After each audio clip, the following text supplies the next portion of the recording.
దేవుడు మనల్ని ఎంతగా ప్రేమిస్తున్నాడు అని అంటే మనం ఏం చెప్తామండి? దేవుడు మనల్ని ఎంతగా ప్రేమిస్తున్నాడంటే ఆయన తన ప్రాణమిచ్చేంతగా ప్రేమించాడు అన్న విషయాలు మనకు లేఖనాలలో చదివితే మనకు అర్థమవుతుంది. ఆయన ప్రేమ ఎలాంటిది అని అడిగితే ఆయన ప్రేమ శాశ్వతమైనది అని బైబిల్లో మనకు వ్రాయబడింది. ఆయన ఎంత ప్రేమించాడో వ్రాయబడింది. ఆయన ప్రేమ ఎలాంటిది అని అంటే బైబిల్లో వ్రాయబడింది ఆయన ప్రేమ శాశ్వతమైనది. ఎలాంటి ప్రేమ అంట? కొద్ది కాలం ఉండే ప్రేమ కాదంట దేవుంది. శాశ్వతమైన ప్రేమతో నేను మిమ్మును ప్రేమించుచున్నాను, మీరెన్నిసార్లు పాపం చేసినా విడువక మీ ఎడల కృప చూపిస్తూనే నేను వస్తున్నాను అని దేవుడు మనతో మాట్లాడుతున్నాడు. ఆ ప్రేమ యొక్క గొప్పతనం ఏంటిది అని అడిగితే ఆ ప్రేమ నీ కోసం, నా కోసం, మనందరి కోసము ఆ పరలోకాన్నే విడిచిపెట్టుకొని ఈ భూమి మీదకి వచ్చింది. అది ఎంత గొప్పదయ్యా అని మనల్ని దేవుణ్ణి అడిగితే ఆ ప్రేమ మనము కొలవలేనంత పొడవు ఉందంట, మనము కొలవలేనంత వెడల్పు ఉందంట, మనము కొలవలేనంత ఎత్తు ఉందంట, మనము చూడలేనంత లోతు ఉందంట. ఆ ప్రేమ ఈనాడు మనుషులకు అర్థమైతే ఈనాడు యేసుక్రీస్తు లాంటి వారిగానే ఈనాడు క్రైస్తవులు ఉండేవారండి. ఈనాడు క్రైస్తవులు క్రీస్తును పోలి నడుచుకోకపోవడానికి గల కారణము యేసుక్రీస్తు ప్రభుల వారు మనల్ని ఎంత ప్రేమించాడో ఆ ప్రేమ మనకు అర్థం కాలేదు. ఆ ప్రేమ లోతు తెలవాలంటున్నాడు, దాని ఎత్తు తెలవాలంటున్నాడు, దాని పొడవు తెలవాలి, దాని వెడల్పు తెలియాలి. అది గ్రహించుటకు మనకు శక్తి కలగాలి అని ఒకనాడు పౌలు గారు ఎఫెసీ సంఘము కొరకు ప్రార్థనలో జ్ఞాపకం చేస్తున్నాడు. మీరు ఆయన ప్రేమను తెలుసుకొనుటకు తగిన శక్తి గలవారు కావాలనని జ్ఞానమునకు మించిన క్రీస్తు ప్రేమ మీరందరూ తెలుసుకోవాలని ఆయన తపన పడుతున్నాడండి. ఎందుకంటే ఈనాడు దేవుని ప్రేమ మనకు అర్థం కాలేదు గనుకనే ఈనాడు మనుషుల మధ్య ఏముంది చెప్పండి? ప్రేమ లేదు. మనం అనుకుంటాము వేరే ఏదో కారణాలు చెప్తాము, వాళ్ళు ఇలాంటి వాళ్ళండి అందుకొరకే నేను వాళ్ళని ప్రేమించలేకపోతున్నాను అని. మనం ఎలాంటి వాళ్ళం? దేవుడు నిన్ను నన్ను ప్రేమించడానికి మనలో ఏముంది చెప్పండి? చెప్పుకోవడానికి ఏదైనా అర్హత ఉందా? ఏ అర్హత లేకపోయినా దేవుడు మనల్ని ప్రేమించాడు. నువ్వు మంచివాడివనో, నువ్వు గొప్పవాడివనో, నువ్వు జ్ఞానం గలవారివనో దేవుడు నిన్ను ప్రేమించలేదు. నీ స్థితిని చూసి నిన్ను కనికరించి ప్రేమించాడు. ఈనాడు ఆయన మన మీద చూపించిన ప్రేమ ఈనాడు మనము మన సహోదరుల మీద చూపించలేకపోతున్నామండి. ఇది చాలా పెద్ద తప్పండి. ఇది ఎంత పెద్ద తప్పనంటే దేవుని పిల్లలం అనుకుంటున్నాము, కానీ దేవునిలో ఉన్న ప్రేమ ఆయన పిల్లల్లో లేదండి. ఆయన ప్రేమ స్వరూపి, మనము ప్రేమ స్వరూపులుగా ఉన్నామా? దుష్టుని స్వరూపంలో ఉన్నామా? దినదినము క్రీస్తు స్వారూప్యములో మనము మార్చబడాల్సినటువంటి మనము దినదినము విశ్వాసములోను, భక్తిలోను, విధేయతలోను, అన్ని విషయాలలో మనల్ని మనమే దిగజార్చుకుంటూ దుష్టుని రూపములోనికి మార్చబడుతూ దినదినము దయ్యాలుగా మారుతున్న వారే సంఘాల్లో ఉన్నారండి. ఇది ఒక్క సంఘంలో ఉన్న పరిస్థితి కాదు. సార్వత్రిక సంఘములో సాతానుడు ఎంత భయంకరమైన పరిస్థితులు కలిగించాడో ఈనాడు అసలు మనమే అర్థం చేసుకోకుండా సాతానుడు ప్రతి ఒక్కరి మనోనేత్రాలకు గుడ్డితనం కలుగజేస్తూ ఆ ప్రభు యొక్క ప్రేమను అర్థం చేసుకోకుండా, ఆ ప్రేమను నీ హృదయములో లేకుండా వ్యక్తుల మధ్య ద్వేషాలు, వ్యక్తుల మధ్య పగలు, ప్రతీకారాలు, విభేదాలు, మత్సరాలు ఇవన్నీ సాతానుడు సృష్టిస్తూ ఏం చేస్తున్నాడంటే, వాక్యంలో రాయబడిన ప్రకారం అక్రమము విస్తరించుట చేత ప్రేమ చల్లారిపోతుంది అని అన్నాడా? అక్రమము విస్తరించుట చేత అనేకుల ప్రేమ చల్లారును. అదే కదా అక్కడ వ్రాయబడింది. చల్లారిందా? చల్లారలేదా? పోని దేవుని ప్రేమ నాలో ఉంది అని చెప్పుకునే ధైర్యవంతులు ఎవరని ఉంటే మీ మనసును దేవుని ఎదుట సమ్మతిపరచుకొని పరలోకం వెళ్తారు మీరు ఖచ్చితంగా. నిజంగా ఆ దేవుని ప్రేమ నాలో ఉంది అని మీరు ఒకవేళ మీ మనసును సమ్మతిపరచుకుంటే మీరు పరలోకానికి వెళ్తారు. పరలోకానికి వెళ్ళాలనుకుంటున్నారా? వెళ్ళొద్దు అనుకుంటున్నారా? అందరూ పరలోకానికి వెళ్ళాలన్న ఆలోచన కలిగి ఉంటే మీరేం చేయాలంటే, నీ హృదయము నిన్ను ఏ విషయములో దోషారోపణ చేస్తుందో ఆ విషయంలో మనం అందరం కూడా సరిచేసుకోవాలి. సరిచేసుకోకపోతే ఎవ్వరు పరిపూర్ణులు కారండి. ఎవ్వరు పరిపూర్ణులు కాదు. నేను పర్ఫెక్ట్ అనే వాళ్ళు ఎవ్వరు లేరండి. వాక్యం వింటున్న కొద్దికి నీ లోపం అనేది బయటపడితే, దేవుడు నీకు తెలియజేస్తే, ఆదాము దాచినట్టు తన తప్పును కప్పుకొనకుండా మన తప్పును, మన పాపమును ఏం చేయాలంట? ఒప్పుకోవాలి. ఎలా ఒప్పుకోవాలి? ప్రభువా నేను పాపిని, నాకు క్షమించు అని అనాలా? ఏం మాట్లాడాలి? నువ్వు చేసింది తప్పు అని అంటే, నువ్వు చేసిన తప్పుకు పశ్చాత్తాపం ఎప్పుడు వస్తుంది చెప్పండి? ఒక తప్పిపోయిన కుమారులలో కలిగింది, అవునా కదా? పశ్చాత్తాపం అంటే అలా కలగాలి. మరలా నేను చేయను అని పశ్చాత్తాపడాలి. కానీ మనం ఏం చేస్తున్నాం తెలుసా? వాక్యం వింటున్నాం, తండ్రిగా మరలా పాపం చేయమంటారు, మరలా తప్పు చేస్తున్నాం. అది కాదు. ఎలాంటి పశ్చాత్తాపం రావాలంటే, ఒకనాడు దావీదులో కలిగినటువంటి పశ్చాత్తాపము ఈనాడు మనందరిలో రావాలి. ఆ పశ్చాత్తాపాన్ని దేవుడు మన నుండి కోరుతున్నాడు. ఒక వాక్యం వినిపించినప్పుడు, ఆయన తన మాటలను మనకు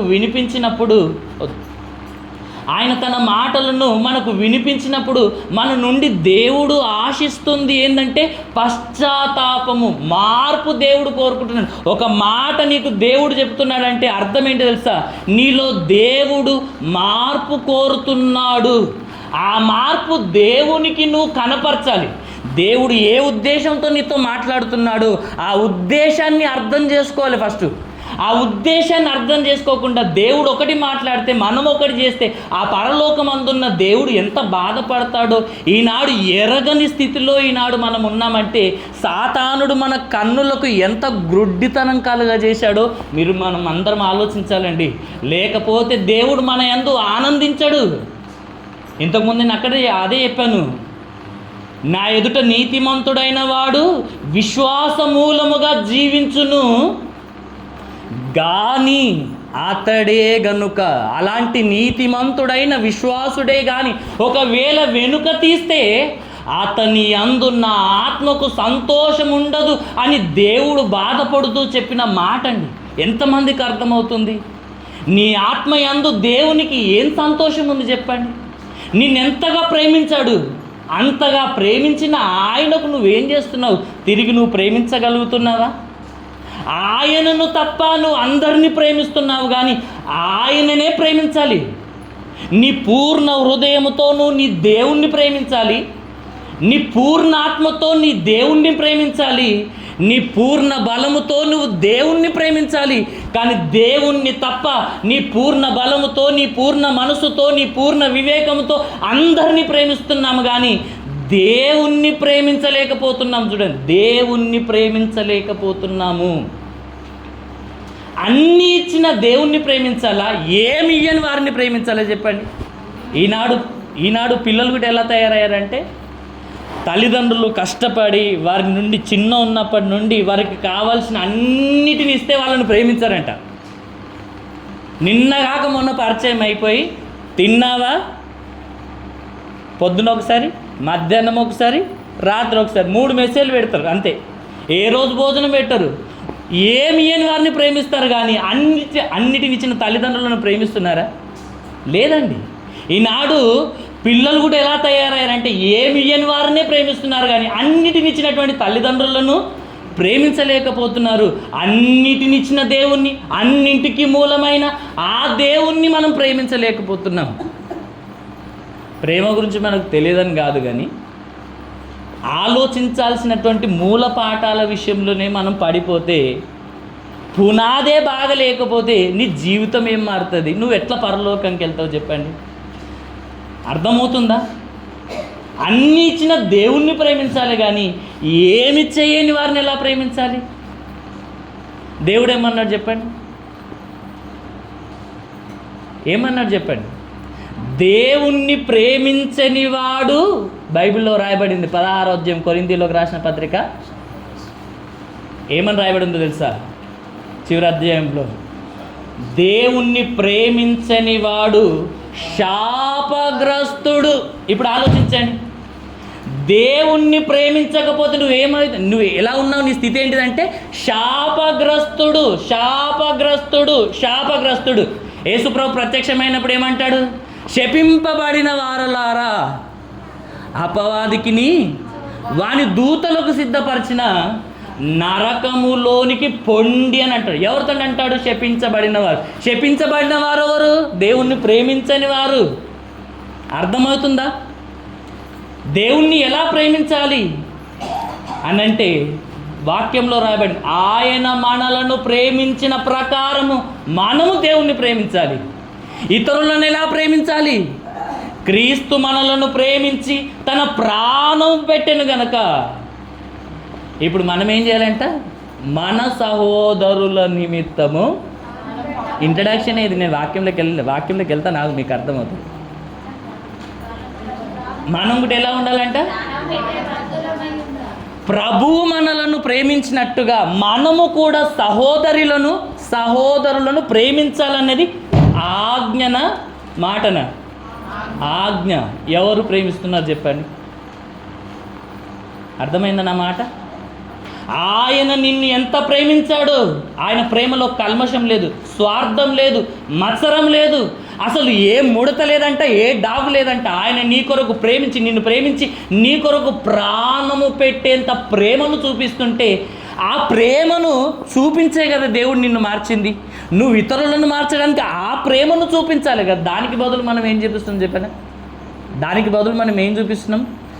స్వార్థం చూపిస్తున్నాం, మత్సరం చూపిస్తున్నాం, ద్వేషాలు చూపిస్తున్నాం, అసూయలు చూపిస్తున్నాం, భేదాలు చూపిస్తున్నాం.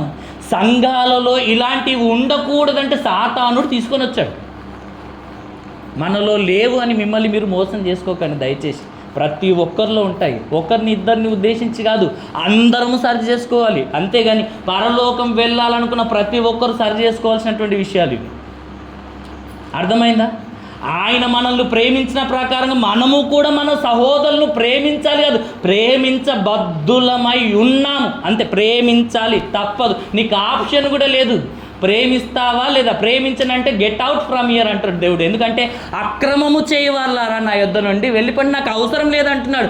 దేవునికి నువ్వు కావాలి అని అంటే, దేవుని నీకు కావాలి అని అంటే ఆయన చెప్పినట్టుగా బ్రతుకు. ఆయన చూపించిన ప్రేమనే మనము కలిగి ఉండాలి తప్ప సొంత ఆలోచనలు మనము కలిగి ఉండొద్దండి. ఇది కరెక్టు కాదు. అర్థమైందా? ఆయన మనల్ని ప్రేమించినట్టుగా ప్రేమించాలి. ఈ ప్రేమ ఎవరైతే చూపిస్తారో వాళ్ళే పరలోకం వెళ్తారు. ప్రేమ లేనివాడు పరలోకానికి వెళ్ళడు. అర్థమైందా? ఆ ప్రేమను ప్రభువు చూపించినట్టుగా ఎవరైతే చూపిస్తారో వారు మాత్రమే పరలోకానికి వెళ్తారు. ఇంకేమన్నాడు తెలుసా? నాకంటే ఎక్కువగా ఎవరు చెప్పగలుగుతారు చెప్పండి ఈ మాట? అన్నీ ఇచ్చిన దేవుడు, అన్నిటినీ చేసిన దేవుడు, అసలు నీకు ఆధారమగు దేవుడు మాట్లాడుతున్న మాట ఏంటి తెలుసా? నువ్వు ఉన్నావంటే ఆధారమే ఆయన కనుక అన్నీ ఇచ్చిన దేవుడు ఏమంటున్నాడంటే, నన్ను తప్ప నాకంటే ఎక్కువగా తల్లినైనను, తండ్రినైనను, భార్యనైనను, భర్తనైనను పిల్లలనైనను మరి దేనినైనా ఆస్తులనైనా ప్రేమించువాడు నాకు వద్దు, నాకు పాత్రుడు కాడు అని అంటున్నాడు. అర్థమైందా నా మాట? ఎవరు వద్దంటుండు దేవుడు? ఎవరిని వద్దంటున్నాడు? నాకంటే మీరు ఎవరిని ఎక్కువగా ప్రేమించినా నాకు మీరు అవసరము లేదు అని అంటున్నాడు. మనం ఏం చేస్తాం తెలుసా? దేవుణ్ణి పక్కన పెడదాం, ఒక 1,00,000 రూపాయలు పక్కన పెడదాం. ఏం చేస్తాను చెప్పండి? విశ్వాసులు అయితే 1,00,000 రూపాయలే పట్టుకుంటారు, అంతేనా? ఏం చేస్తారు చెప్పండి? దేవుణ్ణి పక్కన పెట్టి లేదా బైబిల్ పక్కన పెట్టి ఇక్కడ 1,00,00,000 రూపాయలు పెట్టాం అనుకోండి, నిజంగా చెప్పండి ఎంతమంది బైబిల్ని కోరుకుంటారు చెప్పండి? మళ్ళీ పైగా మనం ఏమని సమర్థించుకుంటామో తెలుసా? 1,00,00,000 రూపాయలు ఉంటే ఎన్ని బైబిల్ తెచ్చుకుంటాం? అవునా కాదా? సమర్థించుకుంటామా లేదా? 1,00,00,000 రూపాయలు ఉంటే ఎన్ని బైబిల్ తెచ్చుకుంటాం? 100 కాదు, 1000 కాదు, 1,00,000 తెచ్చుకోవచ్చు. కాబట్టి 1,00,00,000 రూపాయలు అంటే మనం బతకొచ్చు, ఏం కాదు, దేవుని కొరకు గొప్పగా పని చేయొచ్చు అని ఇట్లా సమర్థించుకుంటాం. ఇలాంటి సమర్థనలు కాదు దేవుడు కోరుకునేది. నాకంటే ఎక్కువగా దేనిని ప్రేమించినా నాకు పాత్రుడు కావు అని దేవుడు అన్న తర్వాత నువ్వు దేవునికి ఇవ్వాల్సిన చోటు ఎవ్వరికి ఇచ్చినా నువ్వు పరలోకం వెళ్ళవు అని అర్థం. అర్థమైందా? అందుకోక నీ పూర్ణ హృదయంతో దేవుని ప్రేమించాలి, నీ పూర్ణాత్మతో దేవుణ్ణి ప్రేమించాలి. ఇలా ప్రేమించాల్సినటువంటి వారు, దేవుణ్ణి ప్రేమించాల్సినటువంటి వారు ఇప్పుడు దేనిని ప్రేమిస్తున్నారో ఇప్పుడు మనం తెలుసుకుందాం. ఓకేనా? సందర్భంలోనికి వచ్చాము, జాగ్రత్తగా అందరూ ఆలోచించండి. కీర్తన గ్రంథము 4వ అధ్యాయము, కీర్తన గ్రంథము 4వ అధ్యాయము 2వ వచనం.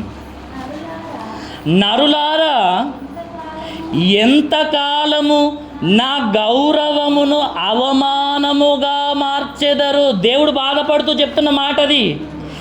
ఎంతకాలము వ్యర్థమైన దానిని ప్రేమించెదరు అన్న మాట దేవుడు అంటున్నాడు. చూడండి, ఏందని ప్రేమిస్తున్నారంట ఈనాడు మనుషులు? దేవుణ్ణి ప్రేమించాల్సినటువంటి వారు ఈనాడు దేనిని ప్రేమిస్తున్నారు అని అంటే, మనుషులందరూ దేనిని ప్రేమిస్తున్నారని అంటే దేవుడు చెప్తున్నాడు వ్యర్థమైన దానినే ఈనాడు మనుషులందరూ ప్రేమిస్తున్నారంట. ఏది వ్యర్థము? ఏది వ్యర్థము? భక్తుడైనటువంటి సొలొమోను అంటాడు, వ్యర్థము వ్యర్థము సమస్తము వ్యర్థము, వ్యర్థము వ్యర్థము వ్యర్థము సమస్తము వ్యర్థమని 5 సార్లు అంటున్నాడు. ఆకాశము క్రింద ఈ భూమి మీద ఉన్నవన్నీ వ్యర్థమైనవా ఉపయోగకరమైనవా అని భక్తుడైనటువంటి సొలొమోను గారిని అడిగితే సొలొమోను ఏమంటున్నాడో తెలుసా? అన్నీ వ్యర్థమేనయ్యా అంటున్నాడు. ఎన్ని వ్యర్థమంట? సొలొమోను గారికి తెలియదు భూమి మీద బంగారం ఉందని, తెలియదు కదా. సొలొమోను గారికి తెలియదు వజ్రాలు ఉన్నాయని. బంగారం వ్యర్థమా? వజ్రాలు వ్యర్థమా? ఆహారం వ్యర్థమా? ఇవి వ్యర్థమా చెప్పండి ఎవరైనా? ఇప్పుడు సొలొమోను గారు ఏమంటున్నారు? వ్యర్థము వ్యర్థము వ్యర్థము వ్యర్థము వ్యర్థం 5 సార్లు అంటాడండి ఆ 2 వచనాలను. అంటే ఒకసారి వేస్ట్ అంటేనే దాన్ని ఏమంటారు? పడేస్తాం. చీ ఇది వేస్ట్, ఇది వేస్ట్, ఇది వేస్ట్, ఇది వేస్ట్ అని చీ చీ చీ చీ అని 10 సార్లు ఉంచినాం అనుకోండి, అది ఉపయోగకరమైనదా, పనికొచ్చేదా, పనికిరాదా అంటున్నా. ఇప్పుడు ఈ లోకంలో ఉన్నదంతా ఏందని ఏమని అంటున్నాడంటే వ్యర్థమైనది అని సొలొమోను గారు అంటున్నారంటే, ఈ వ్యర్థమైన దానినే ఏం చేస్తున్నారు మనుషులు? ప్రేమిస్తున్నారు. సొలొమోను గారు ఈ లోకంలో ఉన్నదంతా వ్యర్థం అంటున్నాడు. ధనం వ్యర్థమే, బంగారం వ్యర్థమే, వజ్రాలు వ్యర్థమే. అసలు ఒక మాట లేపాలంటే ఈ లోకంలో ఉన్నదంతా వ్యర్థం అంటే మీరు నమ్ముతారా? ఒప్పుకుంటారా? సొలొమోను గారికి పిచ్చండి, ఆయనకు జ్ఞానమే లేదండి అని అంటారా? దేవుడేమన్నాడు? అతనికి ముందు కానీ తర్వాత కానీ ఆయనంత జ్ఞాని భూమి మీద ఎవరు లేరు, యేసు ప్రభు వచ్చేంత వరకు. అలాంటి జ్ఞానవంతుడే ఇవన్నిటిని చూసి వ్యర్థము అని అంటున్నాడంటే మనం ఏం చేస్తున్నాము? వ్యర్థం అని అంటే ఏమంటారు చెప్పండి? వ్యర్థాన్ని ఏడేస్తారు చెప్పండి, ఏడేస్తాను చెప్పండి. ఇంట్లో దాచిపెట్టుకుంటామా? ఇది చాలా మంచి వ్యర్థము, దీన్ని దాచిపెట్టుకోవాలి అంటామా? ఎవరన్నా ఏం చేస్తాం చెప్పండి? పెట్ట కుప్పలో వెళ్ళి పడేస్తాము. అంటే పెంటలో ఉండేదాన్ని పనికొచ్చేదే పనికి రాదా? పెంటలో ఉందంటేనే వ్యర్థం అని అర్థం, అవునా కాదా? ఇప్పుడు ఇంత వ్యర్థము అన్న దాన్ని మనుషులందరూ ఏం చేస్తున్నారంట? ప్రేమిస్తున్నారంట. దేవుడు అదే మాట్లాడు, ఎంతకాలం అయ్యా మీరు ఈ వ్యర్థమైన దానినే ప్రేమిస్తారు, ఈ వ్యర్థమైన దానిని మీరు ఇంకా ఎంతకాలం ప్రేమిస్తారు అని అంటున్నాడు. అంటే ఆలోచించండి, దేవుడు మాట్లాడుతున్న ఉద్దేశం మీకు అర్థం కావాలి. ఎంతకాలం మీరు ఇంకా దానినే ప్రేమిస్తారు చెప్పండి అని అంటున్నాడు. ఈ విషయం పౌలు గారికి అర్థమైంది కనుక ఏమన్నాడు తెలుసా? ఈ లోకములో వ్యర్థము కానిది అని అందరూ సమకూర్చుకుంటున్నటువంటి ధనాన్ని, డబ్బును, ఆస్తులను ఆయన ఏం చేశాడు తెలుసా? పెంటతో సమానంగా. ఆయన కూడా అర్థమైంది. ఆ డబ్బును, ధనాన్ని, ఆస్తులను ఆయన కలిగి ఉన్న అన్నిటిని కూడా పెంటతో సమానంగా ఎంచుకున్నాడు. ఎవరైనా ఎంచుకోగలుగుతారా? దేవుని కొరకు ఎంచుకోగలుగుతారా అంటున్నా? ఎవ్వరు ఎంచుకోరండి. ఎప్పుడు నీకు అర్థమవుతాయంటే దేవుడు నీకు అర్థమైనప్పుడే ఇవన్నిటిని నువ్వు పక్కన పెడతావు. దేవుని నీ హృదయంలో గొప్పగా కొనియాడతావు. ఆయనకు నీ హృదయంలో సింహాసనం వేసి నీ హృదయములో నీ యొక్క హృదయం అనే ఈ మందిరంలో, శరీరం అనే ఈ మందిరంలో ఎప్పుడు కూడా ఆయనకు స్తుతి యాగాలు చెల్లిస్తూ ఆయనకు ఇష్టమైన పనులు ఈ శరీరం అనే మందిరము ద్వారా ఎల్లప్పుడూ చేస్తూ ఈ శరీరము ద్వారా ఆయనను గణపరిచే వారిగా ఉంటాం. ఈనాడు మనం అలా లేమంటే కారణం ఏంటి అంటే ఆయన ప్రేమ మనకు అర్థం కాలేదు. ఆయన ప్రేమ మీకు అర్థం కావాలన్న ఉద్దేశంతో ఈ పాఠం చెప్తున్నాను. ఆలోచించండి, ఎంతకాలం మీరు ఇంకా వ్యర్థమైన దానినే ప్రేమిస్తారు? ఎంతకాలం ఇంకా వ్యర్థమైన దాన్నే ప్రేమిస్తారు? ఎవరైనా పెండని ప్రేమిస్తారా చెప్పండి? ఉన్నారండి అట్లాంటి. నేను చూసిన కూడా ఈ పెండ కోసం నేను చచ్చిపోతా అన్నోళ్ళు కూడా ఉన్నారండి. అబద్ధం చెప్తలేను, చెప్పను కూడా. ఈ పెండ కోసము చచ్చిపోతా అన్నోళ్ళు కూడా ఉన్నారండి. నిజంగా చెప్తున్నాను. పెండను ఏడేస్తాను చెప్పండి? పెంటలో వేస్తాను. అలాంటి పెండ కోసం చావడానికి సిద్ధపడుతున్నానంటే వ్యర్థమైన దాన్ని ఎంత ప్రేమిస్తారండి? పోనీ దాని మీద అసలు ఆలోచిస్తేనే నవ్వొస్తుందండి. ఆలోచించండి, పనికిరాని అన్నిటినీ ప్రేమిస్తున్నాము కానీ దేవుణ్ణి ప్రేమించట్లేదు. వ్యర్థమైన దానిని ఎంతకాలం ప్రేమిస్తారు? మానుకోండి అని దేవుడు ఒక్క మాటలో చెప్తున్నాడు. ఏమని చెప్తున్నాడు? మానుకోండి అని అంటున్నాడు. ఇంతకాలం వ్యర్థమైన దాన్ని ప్రేమించావేమో, మానుకో అని దేవుడు నీకు తెలియజేస్తున్నాడు. మానుకుంటావా లేదా నిర్ణయించుకో. దేవుడు ఏది చెప్పినా నువ్వు మారాలన్న ఉద్దేశంతో చెప్తాడు. మారకపోతే నీ నాశనాన్ని ఎవ్వరు కూడా తప్పించలేరు. నీ నాశనానికి నీవే ఉత్తరవాది అవుతావని దేవుని వాక్యం హెచ్చరిస్తుంది. హోషేయ గ్రంథం 4వ అధ్యాయం 18వ వచనం. హోషేయ గ్రంథము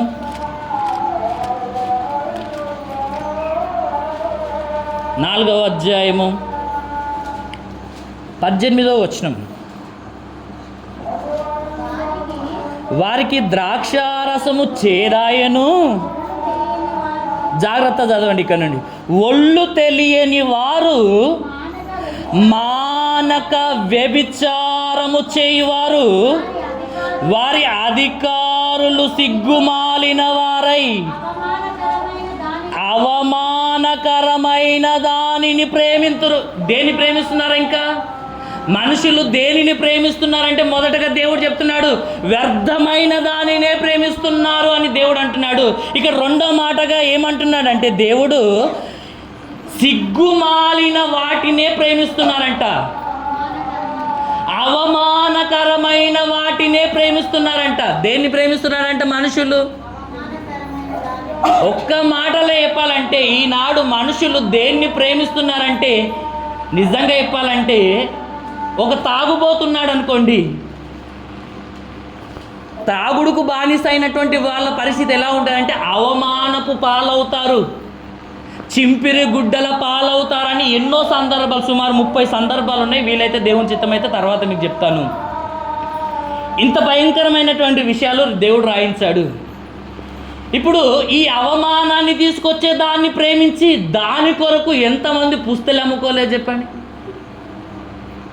ఎంతమంది తమ ఆస్తులను కూడా కూడబెట్టి ఈ తాగుడుకు బానిసైపోయి ఈ వ్యర్థమైన దాన్ని, సిగ్గుమాలిన దాన్ని, పనికిరాని దాన్ని ఎంతమంది ప్రేమిస్తున్నారంటే లోకములో ఉన్న ప్రతి ఒక్కరూ దేని కొరకు ఆలోచిస్తున్నారంటే దాని కొరకే ఆలోచిస్తున్నారు, దాని కొరకే అది చేస్తున్నారు. పొద్దంతా కష్టపడతాడు, పని చేస్తాడు, ఆ కష్టపడిన డబ్బు మొత్తము తాగడానికే ఉపయోగిస్తారు. అవమానాన్ని తీసుకొచ్చి దాన్ని ప్రేమిస్తున్నారు. కొంతమంది వ్యభిచారాన్ని చాలా ఇష్టపడతారండి, పాపాన్ని. ఈ వ్యభిచార సంబంధమైన ఈ పాపాలను చాలామంది ఇష్టపడుతుంటారు. దేవుణ్ణి నమ్మిన తర్వాత కూడా ఈ వ్యభిచార సంబంధమైన పాపాలను మానుకోలేని వారు కూడా చాలామంది ఉంటారు. వాళ్ళ గురించి దేవుడు మాట్లాడుతున్నాడు. సిగ్గుమాలిన దానిని ప్రేమిస్తున్నారు. రెండోది, అవమానాన్ని తీసుకొని వచ్చే వాటినే మీరు ప్రేమిస్తున్నారు. ఇంతకాలం అలా ఉన్నారేమో, వాటిని మానుకోండి అని దేవుడు మనకు తెలియజేస్తున్నాడు. మానుకుందామా వద్దా మనం ఆలోచించాలి. యోహాను గారు రాసినటువంటి సువార్త 3వ అధ్యాయము, యోహాను గారు రాసినటువంటి సువార్త 3వ అధ్యాయం 19వ వచనం. యోహాను గారు రాసిన సువార్త 3వ అధ్యాయము 19వ వచనం. ఆ తీర్పు ఇదే, వెలుగు లోకములోనికి వచ్చెను గాని తమ క్రియలు చెడ్డవైనందున మనుషులు వెలుగును ప్రేమింపక చీకటినే ప్రేమిస్తున్నారంట. దేన్ని ప్రేమిస్తున్నారంట మనుషులు? ఈనాడు మనుషులందరూ ప్రేమించేది ఏంటిదంటే చూడండి, దేవుణ్ణి ప్రేమించాల్సినటువంటి మనుషులు వ్యర్థమైన దానిని ప్రేమిస్తున్నారు. దేవుణ్ణి ప్రేమించాల్సినటువంటి వారు సిగ్గుమాలిన దానిని, అవమానాన్ని తీసుకొచ్చే వాటిని ప్రేమిస్తున్నారు. దేవుణ్ణి ప్రేమించాల్సినటువంటి వారు దేన్ని ప్రేమిస్తున్నారంట? ప్రభువును ప్రేమించాల్సినటువంటి వారు, వెలుగును ప్రేమించాల్సినటువంటి వారు దేన్ని ప్రేమిస్తున్నారంట? చీకటిని ప్రేమిస్తున్నారు. ఇప్పుడు చీకటి అంటే అర్థం ఏంటిది? చీకటి అనగా పాపము అర్థము. చీకటి అంటే సాతానుడు అని కూడా అర్థము. 2 విషయాలకు దాన్ని పోల్చొచ్చు. అర్థమైందా? ఒకప్పుడు మన జీవితం కూడా చీకటితో పోల్చబడింది. అందుకొరకే ఆ చీకటిలో నుండి ఆశ్చర్యకరమైన వెలుగులోనికి మిమ్మల్ని ప్రేమించి నడిపించిన ఆ దేవుని గుణాతిశయములను ప్రచురము చేయి నిమిత్తము మీరు ఏర్పరచబడిన వారు అన్న మాట కూడా బైబిల్లో రాయబడింది. కాబట్టి మనం ఆలోచించాల్సిన విషయం ఏంటంటే ఇక్కడ వెలుగు అనగా యేసు ప్రభు. ఆ వెలుగైన ప్రభు ఈ లోకములోనికి వచ్చి అందరినీ వెలిగిస్తున్నాడంట. కానీ కొంతమంది మాత్రం ఆ వెలుగును ప్రేమించక ద్వేషిస్తున్నారంట. ఏం చేస్తున్నారంట?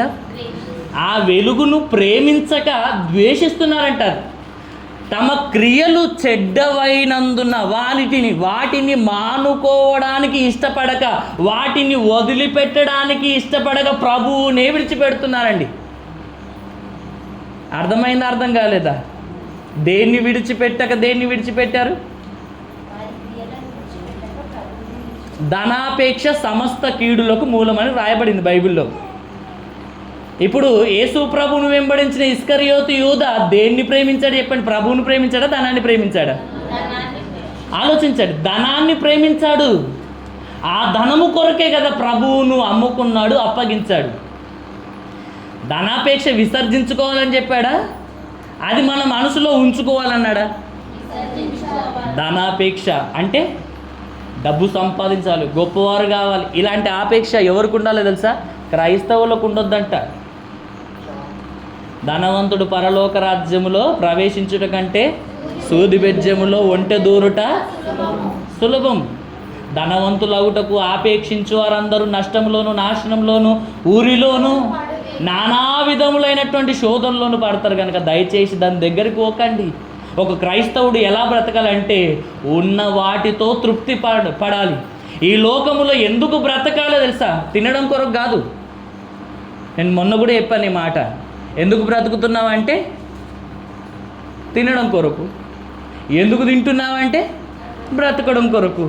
ఇలాంటి వారిగా ఉండొద్దు. ఉన్న వాటితో తృప్తి పొందాలి. ఇలాంటి జీవితం నీ జీవితంలో లేదనుకోండి, ఉన్న వాటితో తృప్తి పొందే జీవితం నీలో లేదనుకో, అసలు నువ్వు క్రైస్తవుడవే కాదు. లేని దానికి ఆపేక్షించి ఎంతమంది నష్టపోయారో చూడు. నువ్వు ఉన్న స్థితిలో నమ్మకంగా ఉండు, దేవుడు నీకు ఇస్తాడు, ఖచ్చితంగా ఇస్తాడు. లేని దాని కొరకు ఆశపడకు అని అంటున్నాడు దేవుడు. అంటే విసర్జించాలి. దేన్ని విసర్జించాలి? ధనాపేక్షను విసర్జించాలి, పాపాన్ని విసర్జించాలి. కానీ దానినే మనిషి ప్రేమిస్తూ ప్రభువును విసర్జించే వారిగా ఉన్నారంట. ఎవరిని విసర్జించే వారిగా ఉన్నారంట? ప్రభువును విసర్జించే వారిగా ఉన్నారంట. ప్రభువును ద్వేషించే వారిగా ఉన్నారంట. ప్రభువును విసర్జించి చీకటిని ప్రేమిస్తున్నారు, సాతానుని ప్రేమిస్తున్నారు. నిజంగా చెప్పండి, మీరు సాతానుని ప్రేమించేవారు ఎవరంటే ఎవ్వరు చేయలేపారు. చూడండి, చేయలేపండి ఒకసారి. దయ్యాన్ని ప్రేమించే వాళ్ళు వాళ్ళని ఉన్నారంటే ఒక్కరు కూడా చేయలేపరు. కానీ మన మాటలతో ఒక్కరం కూడా మాట ఒప్పుకోం, కానీ క్రియలతో మాత్రం ఏం చేస్తాం తెలుసా? నేను సాతానును ప్రేమిస్తున్నానని నిరూపించుకుంటాను. నిరూపించబడ్డారా? నిరూపించబడలేరా? మీ క్రియలు దేవుడు ఎరుగును. అవునా కదా? అందరి క్రియలు దేవుడు ఎరుగును. వాని క్రియల చొప్పున జీతం ఇచ్చుటకు ఆయన వస్తున్నాడన్న విషయం మనకు తెలుసా? తెలియదు. ఆయన కానీ మనం ఏం చేస్తాం చెప్పు? అట్లా కాదన్నా, మేము దేవుణ్ణే ప్రేమిస్తున్నామని అంటారా? అస్సలు కాదు. మిమ్మల్ని మీరు మోసం చేసుకుంటున్నట్టు. ఎట్లనే చెప్పాలా? యేసుప్రభు అన్నాడు, మీరు మీ తండ్రి యగు అపవాది సంబంధులు. ఎవరితో అంటున్నాడు? పాపం చేసేటోళ్ళతో. ఎందుకంటే మీరు ఏం చేస్తున్నారు తెలుసా?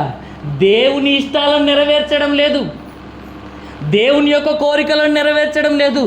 మీరు ఎవరి ఆజ్ఞలను, ఎవరి ఉద్దేశాలను, ఎవరి కోరికలను నెరవేరుస్తున్నారంటే మీ తండ్రి యగు అపవాది సంబంధులు కనుక మీరు ఏం చేస్తున్నారంటే వాని దురాశలు, వాని కోరికలు, వాని ఇచ్చలనే మీ జీవితంలో నెరవేరుస్తున్నారు. ఇది కాదా సాతాను ప్రేమించడం? చెప్పండి. దేవునికి నచ్చనివి నీ జీవితంలో ఉన్నాయంటే నువ్వు సాతానును ప్రేమిస్తున్నావని అర్థం. మాటలతో ప్రేమిస్తలేము, క్రియలతో మాత్రము ప్రేమిస్తున్నావు. అవునగా? దేవునికి నచ్చనిది నీ జీవితంలో ఉందంటే నువ్వు దయ్యాన్ని ప్రేమిస్తున్నట్టు. కాదని మిమ్మల్ని మీరు మోసము చేసుకోకండి, మోసపోకుడి. దేవుడు వెక్కిరించబడడు, ఒకరోజు మీరే వెక్కిరించబడాల్సినటువంటి పరిస్థితి వస్తుంది అని దేవుడు చెప్తున్నాడు. కాబట్టి ఒక్కసారి ఆలోచించండి.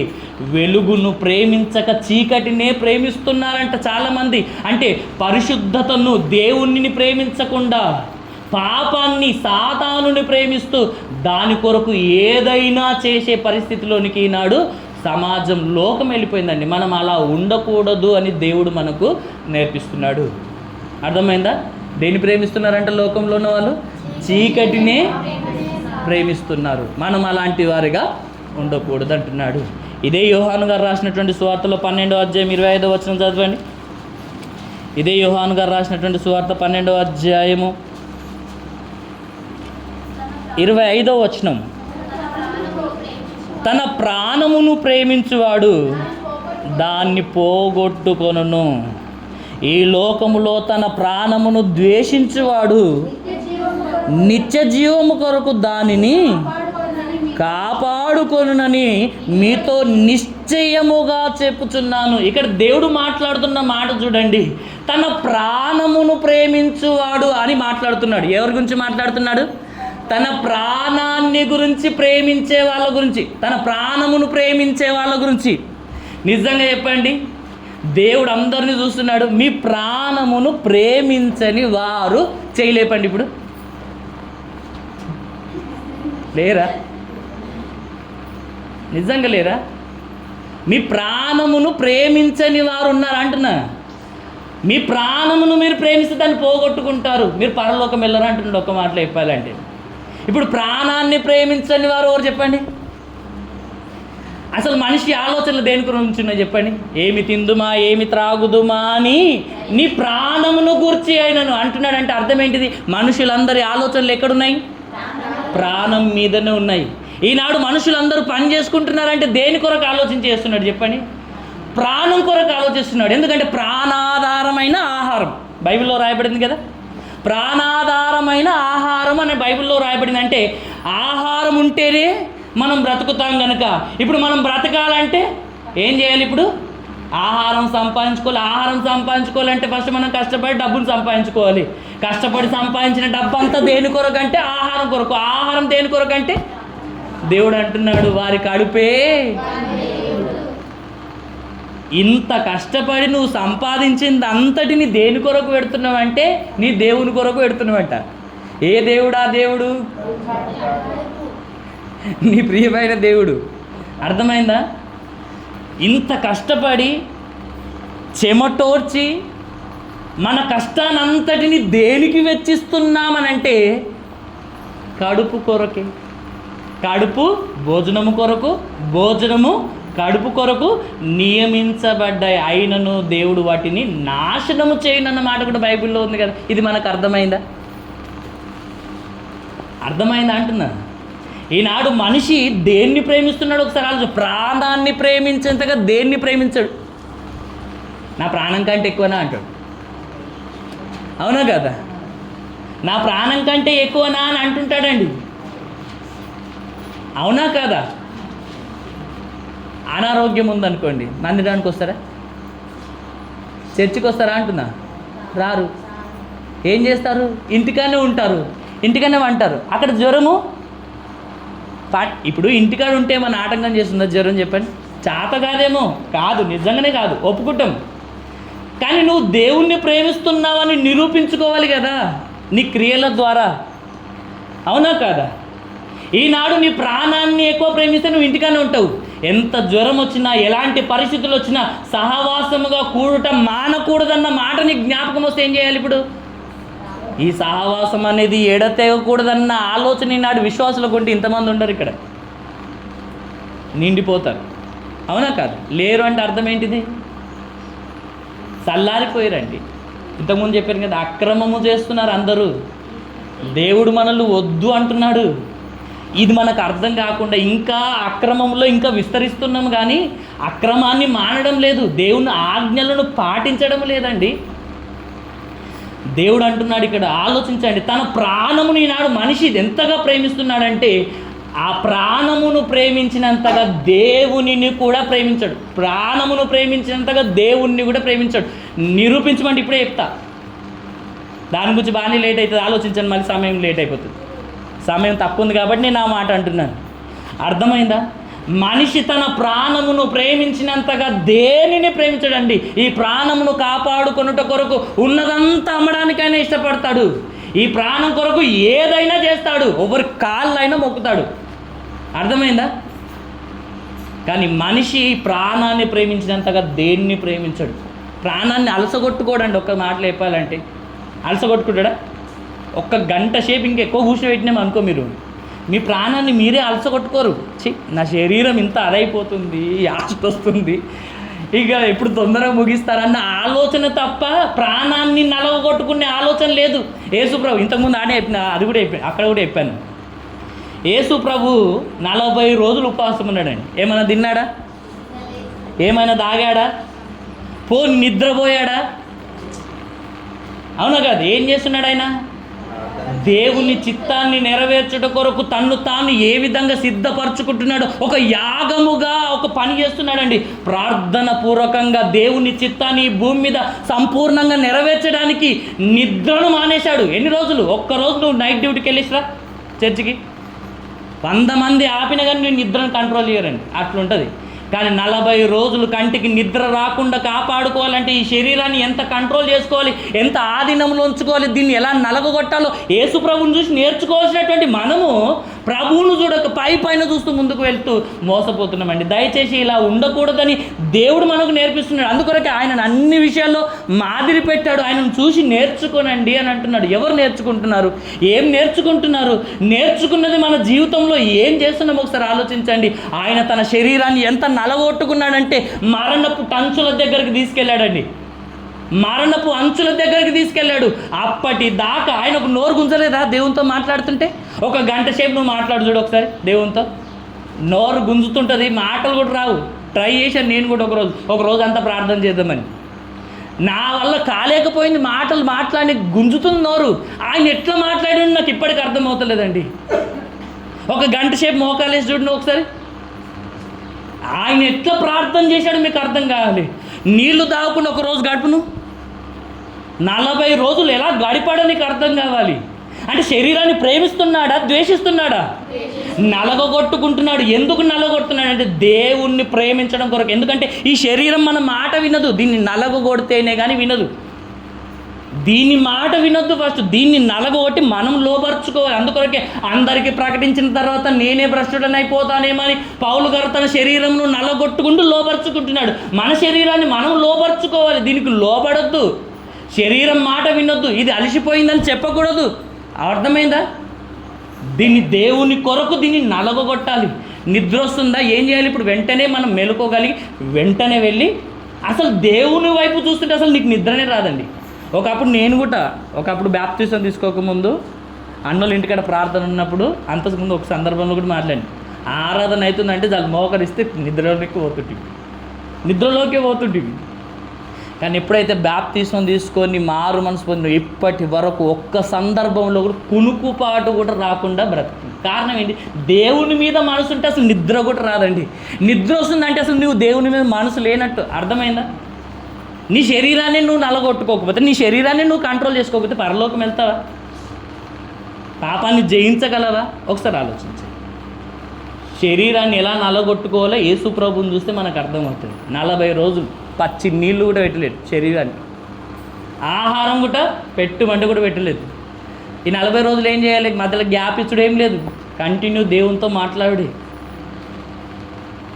ఆలోచించండి, 40 రోజులు మాట్లాడేంత విషయం మనలో ఉందా దేవునితో? కొన్ని ఒక రోజు మాట్లాడేంత విషయం అన్న మనలో ఉందా? అంటే ఆయన దేవుణ్ణి ఎంత ప్రేమిస్తున్నాడు, ఈనాడు మనం ఎంత ప్రేమిస్తున్నాం పరీక్షించుకోవడం కూడా ఈ విషయం ఆలోచించాలి. పోనీ ఏ లెక్కలైనా సరే ఆయనతో మనం సరితూగుతామా చెప్పండి అంటున్నా. ఆయన వలే ఉండాలనుకుంటున్నాం కానీ ఉండలేకపోతుంది. ఎలా? ప్రారంభ స్థితిలోనే మనం ఉండలేకపోతే ఇంకా ఆయనలో పరిపూర్ణత పొందగలుగుతామా మనం అంటున్నా. అది చేయాలంటే నీ ప్రాణమును నువ్వేం చేయాలంట?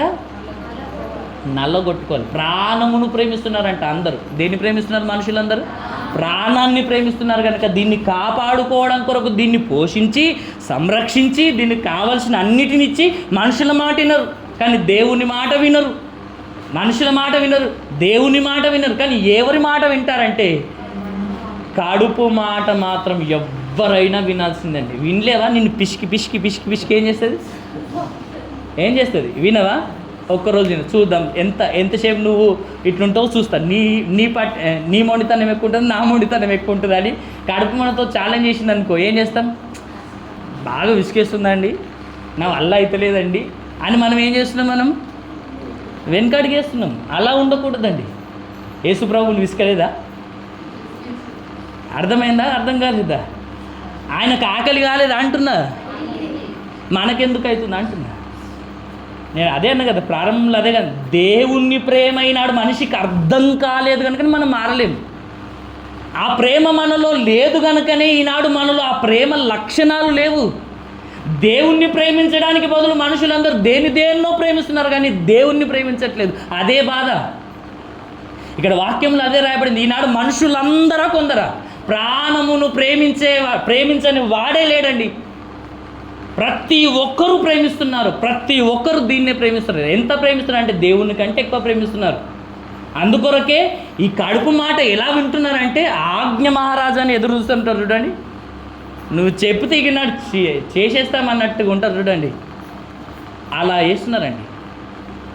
నువ్వు నా మాట వినలేవనుకో నిన్ను నలగొట్టేసి నిన్ను ఎంత యాశ పెడుతున్నావు అంత యాశ పెడతాను. కడుపు అనేది అనుకోండి ఏం చేస్తాం? మహాప్రభు నువ్వు అంత కోపడకు, నువ్వే చేయమంటే అది చేస్తా, ఇంకేమనంటే రోజు నీకు పూజ చేయమన్నా కానీ అట్లాంటి వాళ్ళు తయారయ్యారండి. అవునా కాదు? కడుపు నొప్పి వచ్చింది అనుకోండి ఏం చేస్తాం మనం? ఏం చేస్తాం అంటున్నా? ఒక గంట సేపు ఆగిపోదాం అంటామా? మొన్న నాకు 2 నిమిషాలండి, సుమారు 3 నిమిషాలు కడుపు వచ్చింది. ఎంత భయంకరంగా అంటే మాట కూడా రాలేదు. సడన్గా నేను 6 గంటలకు ఇట్లా పడుకున్నాను. పడుకున్న తర్వాత 6 గంటలకు ఇట్లా కడుపు నొప్పి వచ్చింది. అసలు మాట రాలేదు, అడుగు ఏనికి రాలేదు, అసలు చచ్చిపోతానేమన్నంత ఫీలింగ్ వచ్చేసింది. ఒక్కటే మాట దేవునికి తండ్రి అని ఒక్క మాట ప్రార్థన చేసుకున్నా అన్న ఒక్క 10 సెకండ్లు కూడా కాలేదు, తగ్గిపోయింది. కానీ ఆ 2 నిమిషాలు మాత్రం ఎంత భయంకరంగా అంటే నేను భరించలేకపోయాను. చచ్చిపోయేటప్పుడు ఎంత బాధ ఉంటే అంత బాధ నేను భరించాను. ఎందుకు ఇలా సడన్గా కలిగిందని మళ్ళీ మదనపడి మళ్ళీ ప్రార్థనలో ఉండేసి కొంచెము ఆలోచన చేసి సరే అని అక్కడ ఆలోచించి ముందుకెళ్ళండి. అంటే కొద్దిసేపటికి మనం భరించలేకపోతున్నాము. అంటే చూడండి, దీని కొరకు ఆలోచించినంతగా మనము దేవుని కొరకు ఆలోచిస్తలేము. ఈనాడు మనుషులందరూ దీని కొరకు ఆలోచిస్తున్నారు కనుక దీన్ని పోషించుకోవడం కోటి విద్యలు వచ్చినాయంట. ఈ విద్యలు నేర్చుకోవడానికి ఇప్పుడు ప్రారంభం ఎల్కేజీ నుండి స్టార్ట్ అవుతే డిగ్రీలు పిహెచ్డీల వరకు దేనికోసం చదువుతున్నారంటే దీని కొరకే. దీని కొరకు మనిషి ఆలోచించినంతగా దేవుని కొరకు ఆలోచిస్తే దేవుని దృష్టికి గొప్పవాడవుతాడు, ఆ పరలోకాన్ని సంపాదించుకుంటాడు. ఓకే, నేను టోటల్గా ఏం చెప్తున్నానంటే ప్రాణమును ప్రేమించే వారిగా లోకంలో చాలామంది ఉన్నారంట. మనం అలా ఉండొద్దు. ఎలా ఉండాలంటే కిందకి వచ్చేసరికి చెప్తున్నాడు చూడండి, తన ప్రాణమును ప్రేమించేవాడు దాన్ని పోగొట్టుకును. ఈ లోకములో తన ప్రాణమును ద్వేషించేవాడు. ఎవరు ద్వేషిస్తారు చెప్పండి? ప్రాణాన్ని ద్వేషించేవారు ఉన్నారా? ప్రాణమును ద్వేషించేవాడు నిత్య జీవము కొరకు దానిని కాపాడుకొనునని మీతో నిశ్చయం. ఎవరు పరలోకానికి వెళ్తారంటే ప్రాణమును ప్రేమించేవాడు పరలోకానికి వెళ్తాడా? ప్రాణాన్ని ద్వేషించేవాడు పరలోకానికి వెళ్తాడంటే ప్రభువు నిశ్చయముగా మాట చెప్తున్నాడు. ఇది ఖచ్చితం. ఆయన మాట శాసనం, మార్పు ఉండదు. తన ప్రాణాన్ని ద్వేషించేవాడు పరలోకానికి వెళ్తాడు అన్న మాట ఎంత స్పష్టంగా ఉంది చూడండి. ఓకే, అదే ప్రకారంగా తిమోతికి రాసినటువంటి రెండవ పత్రిక 3వ అధ్యాయము 5వ వచనం. తిమోతికి రాసినటువంటి మొదటి పత్రిక తిమోతికి రాసిన 2వ పత్రిక 3వ అధ్యాయం 5వ వచనం. పైకి భక్తి గల వారి వలె ఉండియు దాని శక్తిని ఆశ్రయించని వారునయ్యుందురు. 4వ వచనం. ద్రోహులు, మూర్ఖులు, గర్వాంధులు దేవుని కంటే సుఖానుభావమునెక్కువగా ప్రేమించువారు. ఇంకా ఎవరున్నారంటే లోకములోనే కాదు, సంఘంలో కూడా ఉన్నారని. అదే కదా మనం ప్రారంభం నుండి తెలుసుకొని వస్తుంది. ఇంకా దేన్ని ప్రేమించేవారు అన్నాడు? సుఖానుభవాన్ని ప్రేమించేవారు. దేనికంటే? దేవుని కంటే ఎక్కువగా సుఖానుభావము. అర్థమైందా? సుఖములో ఉండే అనుభవాన్ని ఈనాడు ప్రేమిస్తున్నారండి. దాని వలనే ఈనాడు విచ్చలవిడిగా భయంకరమైన వ్యభిచారము లోకంలో జరుగుతుంది. విచ్చలవిడిగా త్రాగుతున్నారు, విచ్చలవిడిగా తిరుగుతున్నారు, విచ్చలవిడిగా మాట్లాడుతున్నారు. ఈ సోషల్ మీడియాలో చూస్తుంటే నిజంగా దరిద్రం ఎంత దరిద్రంగా ఉన్నదంటే ఈ లోకం మొత్తము దేని వైపు పరిగెత్తుతుందంటే పాపం వైపు పరిగెత్తుతుందండి. ఒకనాటి సుఖానుభవం కొరకు ఏం చేస్తున్నారంటే ఈనాడు మనుషులు దేవుణ్ణే దూరం పెట్టేస్తున్నారంట, దేవుణ్ణే పక్కన పెట్టేస్తున్నారంట. దేని కొరకు? వ్యభిచారం చేస్తే తప్పుగా అనుకోకండి, అన్నీ మాట్లాడాలి. ఎందుకంటే దేవుడు మాట్లాడే మాటలు ఉన్నాయి కాబట్టి చెప్తున్నాను. వ్యభిచారం చేస్తే ఎంతసేపు సుఖపడతారండి? 5 నిమిషాలు 10 నిమిషాల సుఖం కొరకు ఈనాడు మనుషులు ఏం చేస్తున్నారంటే దేవుణ్ణి పక్కన పెట్టి వ్యభిచారం వలన కలిగే ఈ సుఖాన్ని కోరుకుంటున్నారు. మందు తాగితే వచ్చే సుఖం కొరకు కోరుకుంటున్నారు. ఈ లోకములో పాపము చేసినప్పుడు వచ్చే సుఖము కొరకు ఆలోచిస్తున్నారు. పాపము చేసినప్పుడు సంతోషం కలుగుతుందా అంటే సంతోషం కలగదు చెప్పండి. 5 నిమిషాల సంతోషం, 5 నిమిషాల సుఖము కొరకు ఈనాడు మనుషులు ఏం చేస్తున్నారో తెలుసా? దేవుణ్ణి పక్కన పెట్టి పాపం చేస్తున్నారు. కానీ ఆ పాపము యొక్క ఫలము ఎంత చేదైనదిగా ఉందో దాని వలన వచ్చే ఆ చేదు ముసిని పండంత చేదుగా ఉంటుందంట. అంటే నువ్వు దాన్ని తినలేవు, భరించలేవు. అంటే ఆ పాపం యొక్క ఫలము చేస్తున్నప్పుడు సంతోషాన్ని ఇవ్వచ్చు నీకు, కానీ దాని ఫలము ఎంత బాధ కలిగిస్తుందంటే నువ్వు భరించలేవు, నువ్వు తాళలేవు, నువ్వు తట్టుకోలేవు. అసలు నువ్వు చేసే ఆ పాపం యొక్క ఫలము, దాని యొక్క ఫలితము ఎన్ని దినాలు నిన్ను బాధకు గురి చేస్తుందో తెలుసా? ఒక HIV వ్యాధి వచ్చిన వాడు చచ్చిపోయేంత వరకు నేను చేసిన పాపము ఒకనాడు అది చేయకపోతే బాగుండును అని ఆలోచిస్తారా? చేయరు. అవునా కదా? ఎయిడ్స్ వచ్చిన తర్వాత శరీరం మొత్తం కృషించిపోయి మాంసం మొత్తము తినేసిన తర్వాత బొక్కలకు ఓన్లీ చర్మం మాత్రమే అంటుకున్న ఆ సందర్భంలో మాట్లాడలేని పరిస్థితి, కదలేని పరిస్థితి, లేవలేని పరిస్థితి, పని చేయలేని పరిస్థితి, చూస్తే బట్టలల్లో వేస్తే ఎలా ఉంటుందంటే కనిపించని పరిస్థితి ఉంటుందండి. అలాంటి స్థితిలో ఉన్నప్పుడు అప్పుడు ఆలోచిస్తారు. ఒకప్పుడు నేను ఈ పాపము చేయకపోతే నాకు ఇలాంటి పరిస్థితి వచ్చేది కాదు కదా అని ఎప్పుడు ఆలోచిస్తారు? ముందు ఆలోచించారండి, తర్వాత ఆలోచిస్తారు. నోవహు కాలంలో ఉన్న ప్రజలు కూడా ఎప్పుడు ఆలోచించారు? అవునా కాదా? ముందు చెప్తే విన్నారా? జలప్రలయం వచ్చి వారిని కొట్టుకొని పోయేటప్పుడు ఆలోచించారు. ఇలాంటి వారుగా మనం ఉండొద్దు అని దేవుడు చెప్తున్నాడు. అర్థమైందా? పాపం వలన వచ్చే ఆ సుఖము కొరకు ఆలోచించకండి, దాని వలన వచ్చే ఫలము ఎంత చేదైనదిగా ఉంటుందో, ఎంత భయంకరంగా ఉంటుందో నీకు అర్థం కాకపోతే ఇప్పుడు ఒక్కసారి నీ మనోనేత్రాలతో ఒక్కసారి మనసు పెట్టి ఆలోచించండి. పాతాళములో ఉన్న ఆత్మలో ఘోష నీకు అర్థమైతే పాపము చేయడానికి వణికిపోవాలండి. నిజం చెప్తున్నాను, అబద్ధం కాదు. ఆత్మల యొక్క ఘోష, ఆత్మల యొక్క కేకలు, వాటి యొక్క అరుపులు, వాటి యొక్క ఏడుపు పెడబొబ్బులు, వాటి యొక్క బాధ ఎవరు భరించలేరంట. ఎంతకాలం నువ్వు పశ్చాత్తాపడాలి తెలుసా నీ పాపంను బట్టి?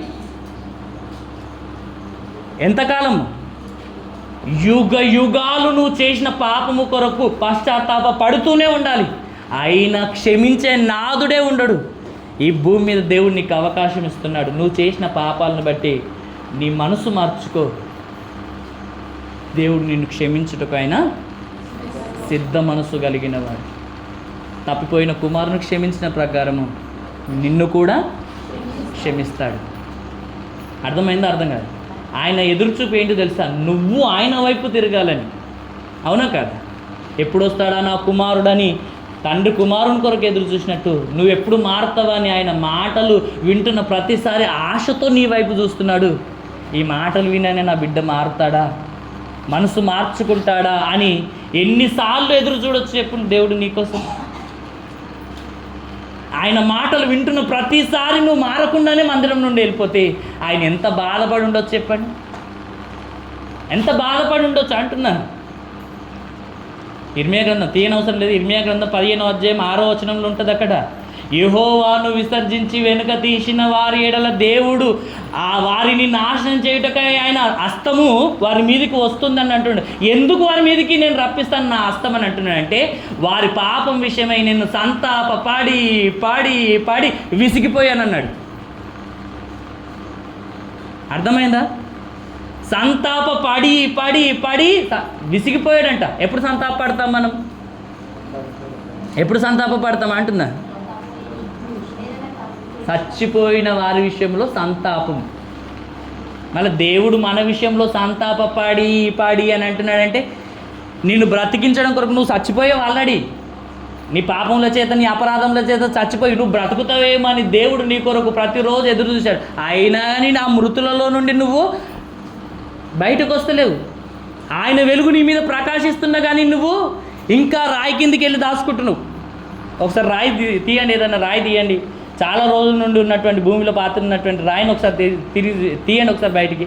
పురుగులు ఉంటాయి, వెలుగులోనికి వస్తాయా? రాయి తీయంగానే మళ్ళీ రంధ్రాలలోకి పరిగెత్తు. ఆ వెలుగు నీ మీద ప్రకాశిస్తున్న ఇంకా నువ్వు పాపంలోనికే జారుకుంటున్నావు. కానీ పాపాన్ని విడిచిపెట్టాలన్న ఆలోచన ఎప్పుడన్నా వేస్తున్నావు? ఆలోచించండి. ఇక్కడ దేవుడు మాట్లాడుతున్నాడు, దేవుని కంటే ఎక్కువ సుఖాన్ని భావాన్ని ప్రేమిస్తున్నారంట. మనం అలా ఉండొద్దని దేవుడు చెప్తున్నాడు. అదే ప్రకారంగా పేతురు రాసినటువంటి 2వ పత్రిక 2వ అధ్యాయం 16వ వచనం చదవండి. పేతురు రాసినటువంటి 2వ పత్రిక 2వ అధ్యాయము 16వ వచనం. ఆ బిలాము దుర్నీతి వలన కలుగు బహుమానమును ప్రేమించెను. ఏం చేశాడంట? దేన్ని ప్రేమించాడంట? దుర్నీతి వలన కలిగే బహుమానాలను ప్రేమిస్తున్నారంట మనుషులు. దేన్ని ప్రేమిస్తున్నారంట మనుషులు? దేవుడు ఏమన్నాడు? ఇశ్రాయేలీయులను దీవించు కానీ శపించకూడదని దేవుడు చెప్పాడు. అక్కడ బలాకు రాజు వాళ్ళని పంపించినప్పుడు ఏమంటాడు? దేవుడి మాట నాతో చెప్పాడు, పట్టెడు అది ఇంటెడు బంగారం ఇచ్చినా వెండి ఇచ్చినా నేను యెహోవా మాట మీరను అని చెప్పినటువంటి ఆయన ఎంత బంగారం అంట? ఒక ఇంటి నిండా బంగారము వెండి రత్నరాశులు ఐశ్వర్యం ఏది ఇచ్చినా నేను ఆయన మాట మీరను అని చెప్పినటువంటి బిలాము గారు వాళ్ళను పంపించాలి కదా. రాజు వారికంటే గనులను పంపించినప్పుడు ఇప్పుడు ఈయనలో ఆలోచనలు ప్రారంభమయ్యాయి. చూడండి, ఫస్ట్ పంపించారు. తర్వాత గనులను పంపించినప్పుడు పరిస్థితి ఏమైంది? ఉండండి, దేవుణ్ణి అడుగుతా. దేవుడు అప్పుడొక విధంగా, తర్వాత ఒక విధంగా చెప్తాడా? అవును కదా. ఎప్పుడైతే ఈయన ఆగాడో, ఆలోచించాడు, అప్పుడేమన్నాడు? నువ్వు వెళ్ళన్నాడు. వెళ్ళని పర్మిషన్ ఇచ్చింది ఎవరు? దేవుడే. అక్కడ దూతను పెట్టి నన్ను చంపాలని దేవుడు ఆల్రెడీ స్కెచ్ చేసింది ఎవరు? దేవుడే. నా మాట వింటలేవు కదా, పోతుంటున్నావు కదా, పో. అక్కడ ఆల్రెడీ నీ కొరకు దూత ఆల్రెడీ. ఒకవేళ గాడిదనే కనుక ఆయన రక్షించకపోతే పరిస్థితి ఎలా ఉండే? అవునా కదా. దేవుడు కనికరించాడు. మరలా ఆ గాడిద ధరన బుద్ధి తెచ్చుకుంటే బతుకుతావు అనేసి గాడిదకు నోరు ఇవ్వాల్సిన పరిస్థితి వచ్చింది అక్కడ. అర్థమైందా? అర్థం కాలేదా? ఈనాడు మనము కూడా ఏం చేస్తున్నామంటే అనవసరమైన వాటి కొరకు పరిగెత్తుతున్నాం. మీరు ₹1,00,000 ఇస్తానని అంటే చర్చికి వచ్చే వాళ్ళు ఒక్కరు ఉండరండి, నిజంగా చెప్తున్నాను. వస్తారా? ఈరోజు ఊర్లో మీటింగ్ ఉంది, ఉన్నోళ్ళకి అందరికీ ₹1,00,000 ఇస్తాం. మీటింగ్ రానోళ్ళకు ₹1 కూడా రాదు అన్నారంట. ఏం చేస్తారు చెప్పండి? నిజాయితీగా చెప్పండి, ఏం చేస్తారు అంటున్నా? వస్తారా అంటున్నా? అర్థమైందా? అర్థం కాలేదా? దుర్నీతి వలన కలుగు బహుమానాన్ని బిలాము ప్రేమించి గాడిద చేత బుద్ధి తెచ్చుకున్నాడు. ఈనాడు మనం అంటున్నా. ఇవన్నీ సందర్భాలు ఎందుకు పెట్టాడు దేవుడు అంటే, పాత నిబంధనలో ఉన్న సంగతులు అన్నీ కూడా నీకు బుద్ధి కలగడానికే రాయించాడు. అర్థమైందా? అర్థం కాలేదా?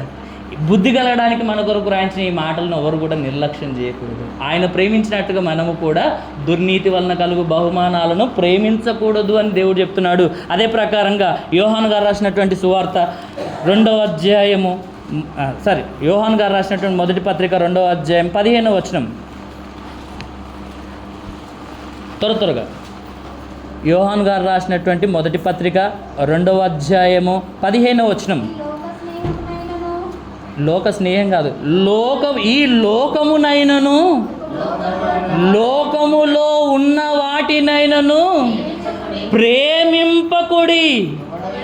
ఎవడైనను లోకములో ఉన్న వాటిని ప్రేమించిన ఎడల, లోకములో ఉన్న వాటిని ఒకవేళ ప్రేమించిన ఎడల తండ్రి ప్రేమ వారిలో ఉన్నట్లు అన్నాడా, లేనట్లు అన్నాడా? లేదు అని అర్థం. ఓకేనా? ఇంకేమంటున్నాడు?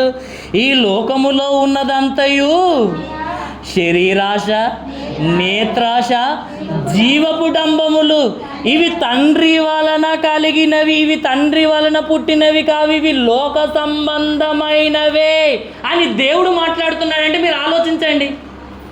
దేవుడు దేన్ని ప్రేమించకమన్నాడు చెప్పండి? దేన్ని ప్రేమించకమన్నాడు? లోకమును ప్రేమించొద్దు అన్నాడు. లోకములో ఉన్న దేనిని మీరు ప్రేమించకూడదు అన్నాడు. 2 విషయాలు చెప్పాడు కదా. ఏమని చెప్పాడు? లోకమునైనను లోకములో ఉన్న దేనినైనను ప్రేమించకండి అని అంటున్నాడు. ఎవరైతే ఈ పని చేస్తారో వారిలో దేవుని ప్రేమ లేదు అని అర్థం. ఫస్ట్ స్టార్టింగ్లో నేను చెప్పాను కదా, దేవుని ప్రేమ మనకు అర్థమైతే మనం ఎలా బ్రతుకుతామో. అసలు ఈనాడు ఒక్క క్రీస్తే ఈ లోకాన్నే ఇంత గొప్ప ప్రభావితం చేసినటువంటి ఆ ప్రభువు ఒక్కడే ఇంత ప్రభావితం చేశాడు ప్రపంచాన్ని.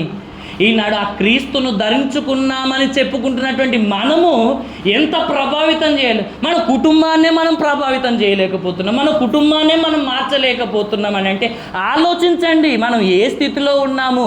ఆ తండ్రి ప్రేమ మనలో ఉందా?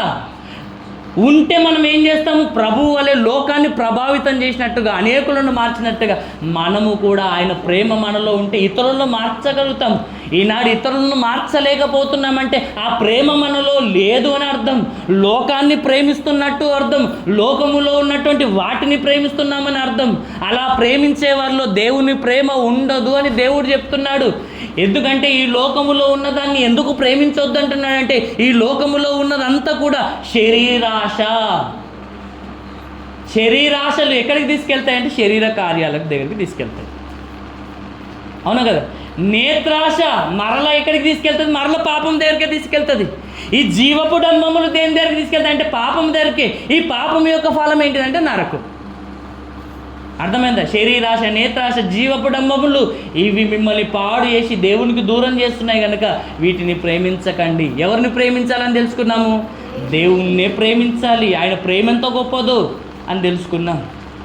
అవునా కదా? దేవుణ్ణి ప్రేమించని వాడు శాపగ్రస్తుడు అని కూడా మనము తెలుసుకున్నాం. కాబట్టి ఒక్కసారి ఆలోచించండి. దేవుడు చెప్తున్నాడు, ఈ లోకములో ఉన్న దేనినైనాను ప్రేమించకూడదు అని చెప్పాడు. తల్లిదండ్రులను ప్రేమించొద్దన్నాడా దేవుడు? ఇవన్నిటిని ప్రేమించొద్దని చెప్పిన దేవుడు తల్లిదండ్రులను ప్రేమించొద్దన్నాడా? పిల్లలను ప్రేమించొద్దన్నాడా? బంధువులను ప్రేమించొద్దన్నాడా? సహోదరులను ప్రేమించొద్దన్నాడా? ప్రేమించాలి, కానీ దేవుని కంటే ఎక్కువ కాదు. దేవుని ప్రేమిస్తే అందరిని ఎలా ప్రేమించాలో మనకు తెలుస్తుంది. ఈనాడు అందరినీ మనం ప్రేమించలేకపోతున్నాం అని అంటే అర్థం ఏంటిది? ఇప్పుడు మనం ఏం చేస్తామంటే మన ప్రేమలో స్వార్థం ఉంటుంది. ఎలాంటి స్వార్థం అంటే మనల్ని ఎక్కువ ప్రేమించేటోళ్ళని ఎక్కువ ప్రేమిస్తాం. అవునా కాదు? కాదు, నిన్ను ద్వేషించే వారిని కూడా ఎక్కువగా ప్రేమించాలి. ఇది ప్రభు ప్రేమ. చేశాడా చేయలేడా యేసు ప్రభు? మళ్ళీ ఆ ప్రేమ మనలో ఉంటే మనం కూడా అది చేయాలి కదా. చివరి మాట, ఒక్క మాట తెలుసుకొని ముగించేసుకుందాము. ప్రకటన గ్రంథం 22వ అధ్యాయం 15వ వచనం. ప్రకటన గ్రంథం 22వ అధ్యాయం 15వ వచనం. కుక్కలను, మాంత్రికులను, వ్యభిచారులను, నరహంతకులను, విగ్రహారాధికులను, ముఖ్యమైనది ఇది చదవండి, అబద్ధమును ప్రేమించి జరిగించు ప్రతి వాడును పరలోకం వెళ్ళడంట. ఎక్కడుంటారంట? ఎవరు చెప్పండి ఆ మహాత్ములు?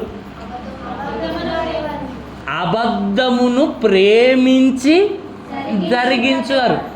ఇక్కడ మీరు ఆశ్చర్యపోయే విషయం ఆలోచించండి. అబద్ధం ఆడే వాళ్ళ గురించి మాట్లాడుతున్నాడా? అబద్ధాన్ని ప్రేమించి జరిగించే వాళ్ళ గురించి మాట్లాడుతున్నాడా? అబద్ధం ఆడడం ఏంటిది? అబద్ధాన్ని ప్రేమించడం ఏంటిది? మీకు అర్థం కావాలి. ఈ రెండు మాటలకు డిఫరెన్స్ మీకు అర్థమైతే దేవుడు చెప్పిన మాట మీకు అర్థమవుతుంది. ఓకేనా అమ్మ? ముగించేస్తున్నాను. ఆలోచించండి. ఏమంటున్నాడు దేవుడు? అబద్ధమును ప్రేమించి జరిగించు ప్రతి వాడు వెలుపట ఉంటాడు అని అంటే పరలోకం వెళ్ళడు. ఎక్కడుంటారు? ప్రభువా మాకు తలుపుది, ప్రభువా మాకు తలుపుది అంటే మీరెవరో నిశ్చయముగా నేను ఎరుగను వీరిని వెలుపటి చీకటిలోనికి, కటిక చీకటి గల బిలములోనికి, నరకంలోనికి త్రోసివేయండి అని చెప్పే అక్కడికి వెళ్ళిపోతాం అనమాట. అంటే నరకంలోనికి త్రోసివేయబడతాం వెలుపటి ఉండేవారు అందరూ కూడా. అబద్ధమును ప్రేమించడం అంటే అర్థం ఏంటిది? ఇది మనకు అర్థమైతే మంచిగా అర్థమవుతుంది ఈ పాఠం. అబద్ధాన్ని ప్రేమించడం అంటే అర్థం ఏంటిది అంటున్నాను. అబద్ధం, దానికి ఆపోజిట్ వర్డ్ చెప్పండి. నిజం. అవునా కాదు? అబద్ధము దానికి ఆపోజిట్ వర్డ్ ఏంటంటే నిజం. అవునా కాదా? నిజం అంటే ఏంటిది? సత్యం. సత్యం అంటే ఏంటిది? నీ వాక్యమే సత్యం. అంటే అబద్ధం ఏంటిదో మీకు అర్థం కావాలి. వాక్యము తప్ప, దేవుడు చెప్పింది తప్ప లోకములో ఉన్నదంతా అబద్ధమే. ఇప్పుడు నువ్వు దేన్ని ప్రేమించాలి? లోకములో ఉన్న దానిని కాదు ప్రేమించాల్సింది, బైబిల్లో ఉన్న దానిని, అనగా దేవుని మాటలను ప్రేమించి దాన్ని జరిగించాలి. ఒకడు నన్ను ప్రేమించిన ఎడల వాడు నా ఆజ్ఞలను గైకొంటాడు. ఎవడు నా ఆజ్ఞలను గైకొంటాడు వానిలో నా ప్రేమ పరిపూర్ణమవుతుంది అని దేవుడు చెప్పాడండి. ఎవరిలో పరిపూర్ణమవుతుందంటే ప్రేమ? ఆయన ఆజ్ఞలను గైకొని దాన్ని పాటించే వారిలో ఆయన ప్రేమ పరిపూర్ణమవుతుంది అని అంటారు. అబద్ధం ఏంటి? లోకంలో ఉన్నది అంత అబద్ధమేనండి. బైబిల్లో ఉన్నది మాత్రమే సత్యం. దీన్ని ప్రేమించండి. దేవుడు చెప్పిన ప్రతి మాటను ప్రేమించండి. వాటి చొప్పున మీరు జరిగించిన ఎడల మరణములో నుండి జీవములోనికి దాటిస్తుంది, తీర్పులోనికి వెళ్ళకుండా చేస్తుంది, నిత్య జీవములోనికి నిన్ను నడిపిస్తుంది. ఆశీర్వదించబడినటువంటి వారుగా ఈ భూమి మీద గొప్ప సాక్ష్యం కలిగి దేవుని కొరకు నువ్వు జీవించగలుగుతావు. ఒకనాడు భక్తుల ప్రేమ దేవుని కొరకు ఏదైనా చేయడానికి సిద్ధపడింది. ఈనాడు మన ప్రేమ దేవుని కొరకు ఏదైనా చేద్దామనంటే కారణాలు చెప్పే దగ్గరనే ఆగిపోయింది. నిజంగా ప్రేమించేవారు ఎవరో మీరు ఆలోచించండి. దేవుణ్ణి ఎక్కువగా ప్రేమించేవారు ఎవరో మీరు ఆలోచించండి అంటున్నాను.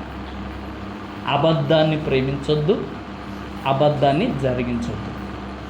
దేన్ని ప్రేమించాలంటే దేవుణ్ణి ప్రేమించాలి, ఆయన చెప్పినట్టుగా బ్రతకాలి. అబద్ధము ఆడకూడదు. అంతకుముందు కూడా చెప్పాను కదా. కాబట్టి అన్నీ చేసిన దేవుణ్ణి, అన్నీ ఇచ్చిన దేవుణ్ణి ప్రేమించాలి. కానీ ఏమీ ప్రయోజనము లేని వ్యర్థమైన దాన్ని ప్రేమిస్తే ఏం మిగులుతుందో చెప్పాడు. ఏం నమ్ముకున్నాడయ్యా చివరికి అంటే ఈయన పెండనే నమ్ముకున్నాడయ్యా. ఏం మిగిలిందయ్యా అంటే చివరికి పెండనే మిగులుతుంది. పెండ ఏంటిది? పెంటలో పడేసే వ్యర్థమే. అవునా కదా?